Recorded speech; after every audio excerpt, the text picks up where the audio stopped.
Sunday mornings are made for brunch, and nothing beats the classic combo of fluffy pancakes, savory sausages, and creamy scrambled eggs. Picture this: the sun streaming through the kitchen window, the smell of sizzling sausages filling the air, and the sound of pancakes flipping on the griddle.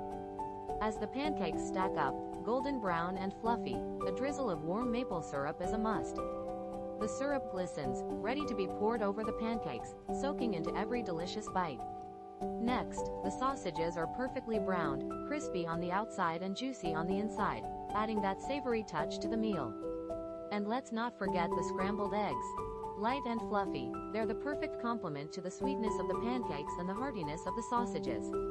A sprinkle of salt and pepper makes them irresistible. Brunch isn't just about the food, it's about the vibe. Friends and family gather around the table, sharing laughter and stories while digging into this mouth-watering spread. Whether it's a lazy Sunday or a special occasion, this brunch is a celebration of comfort and joy. To elevate the experience, add fresh fruit on the side. Think strawberries, blueberries, or bananas. They add a pop of color and a refreshing taste that balances the richness of the meal. So, grab a cozy spot at the table, pour a cup of coffee or juice, and dig into this delightful Sunday brunch spread. It's the perfect way to kick back, relax, and savor the flavors of the weekend. Who's ready for a delicious brunch?